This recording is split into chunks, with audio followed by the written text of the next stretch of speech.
LYNX Live. I'm back. I'm your host, Dame LYNX. Love yourself, no exceptions. And look, we gonna get into some reality, of course. Of course, we gotta get into some reality. Shout out to Ciroc. I'm drinking Ciroc Summer Citrus with a little strawberry lemonade, Simply Lemonade. Y'all know that's my favorite one. Y'all love me Simply Lemonade. Look, before we get into reality, make sure you take a moment and run on over to speakmyvibe.com. Shout out to my homegirl Terry J. You know she got that dope t-shirt line with your favorite R&B tees. It's concert season. We already got you something to wear, so run on over there to speakmyvibe.com. All right. So look, reality. Now, I told y'all every week we are going to be covering the Real Friends of WEHO, and my boys are back. Episode 3 has aired. Another great episode. My boys are back. They looking good. Look, I even had to get all the cast names this time. I wanted to make sure I know everybody. So Dorian, Curtis, Todrick, Brad, Joey, and then James Vaughn. He's married to the guy from Mean Girls that played Aaron Samuel. So now I got it. Okay, now I know everybody. And actually, when I went doing my little research, I found out that James and Aaron Samuels, because I don't know his real name, but he's not a main cast member, they just got married last March. So they got an anniversary coming up. Dope. I think that's real dope. So look, this episode takes place in Palm Springs Pride. So the group is taking a trip down there, and there's a little tension between Joey and Dorian because they haven't resolved whatever little not fake beef, but the very small little argument they had.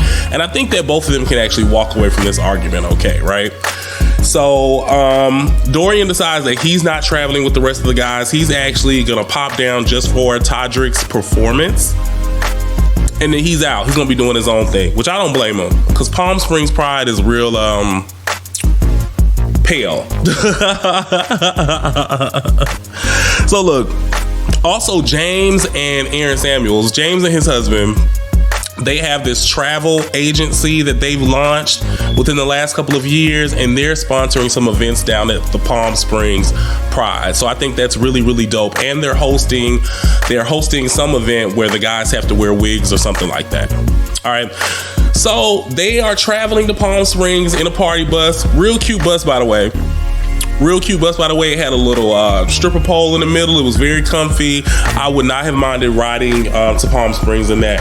And what I loved about that, on the bus ride, the guys really took the time to rally around Curtis, right? And really talk to him about his experience as far as trying to please himself and be comfortable in his own skin, but also trying to navigate the situation with this family, because that's a very important thing to him as far as how his family is going to be affected by, you know, all of this focus on his sexuality, right? I do like how the guys really rallied around him. They really took the time to understand him, and they gave him some really great advice. Man, I love my boys. Real Friends of WeHo. Real Friends of West Hollywood. I'm a fan. I don't care what nobody say. I'm watching every episode. Brad. I love Brad. But I love Brad back in the Rachel Zoe days. I've always loved Brad. Brad is really great on this episode. He's very good at this. He's done reality TV. Rachel Zoe was one of the early Bravo shows that brought them some notoriety. So Brad been doing this. So I'm loving Brad on this. All right. So there was a moment when James called the guys to let them know that when they come to the wig party, they need to respect his space, as if to imply that the guys were going to come act a fool. He was mainly thinking about Joey and Dorian, thinking they were going to have an issue. But Brad instantly was like, well, if you don't want me in your space, don't invite me. So now everybody got a problem with James. I see both sides of that. Speaking of the wig party, which I thought was kind of, I don't know. Curtis' outfit though at the pool party, the wig party at the pool. Curtis, you look great. Curtis, you know how I feel about you. I'm definitely coming to get that outfit. Love it. And Curtis even, did his own spin on the wig thing. So it was a dope episode. What else happened? At the end, Joey and James get into a whole argument because James was gonna uninvite Joey from whatever event they were having if Dorian planned on attending. Joey doesn't feel like the situation with him and Dorian is that serious for him to not be invited. And so he approaches James about the situation, and James is very nonchalant about it. And then Brad jumps in as well, which I did kind of think the whole conversation was from left field. But either way, hey, real good conversation. Real friends of WeHo, real good episode. It is what it is. I really enjoyed it. Ready for episode 4. It should be out by the time I finish recording this. Can't wait to jump right in and watch it. I love my guys over at Real Friends of WeHo, okay? Let me know what y'all think. I know y'all not watching because I don't see anybody talking about it, but check it out. Let me know what you guys think. Watch it. Support it. Because I love the show. I really, really do. Another show that I love, and this actually isn't a reality show, but I had to come on here and tell you guys about that. Have y'all seen the show Harlem on Amazon Prime? Season 2 just started airing a couple of weeks ago, but season 1 maybe came out during the pandemic sometime. It stars Megan Good. She's the main character, and it's about these 4 friends, 4 black girls in New York, you know, black women in New York, and just their whole dating history and their friendship. And I love it. I really, really love it. I've always loved Megan Good, though. Megan Good has been my favorite girl, one of my favorite girls since Eve's Bayou and Cousin Skeeter. And she does a real, real good job on Harlem. Now, I'm struggling with trying to describe Harlem to you guys because I don't want to compare it to Sex and the City. I don't want to call it the black Sex and the City, right? You know what I'm saying?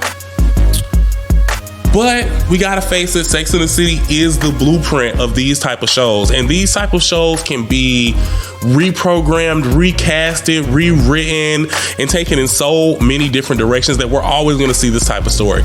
So for me, if I had to really call it, it's like Living Single meets Sex and the City, but I love it. So Megan plays Camille. All right, we've got Camille, Quinn, Ty's a lesbian, and Angie. All right. Also, Tyler Lepley. Y'all know Tyler Lepley from P-Valley with his fine ass. He's in it too. He plays Camille's love interest. And actually, season 2 kicks off with Camille and Ian, played by Tyler. Camille's played by Megan, trying to figure out how they're going to move forward because they used to date and they broke up. And Ian was about to get married.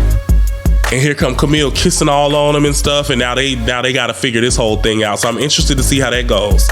All right, we've also got Quinn. She's played by Boo Boo Kitty. You know, from Empire. She does a good job. She's the most annoying character to me, which means she's doing a good job. And then I love the story with Ty, the lesbian, because I love how they still fully embrace her storylines. Like, the friendships are dynamic. And then we've got Angie, and I'm not sure of her name, but she plays, I'm not sure of her real name. I'm not sure of the actress's name. But Angie is so funny. Like, she's so funny. Her comedic timing is a great. So look, we're going to be following Harlem. Let me know if you guys are watching that, okay? Because it's a really great show. It's on Amazon Prime. Season 2 just aired. You can get caught up on season 1 if you haven't watched that.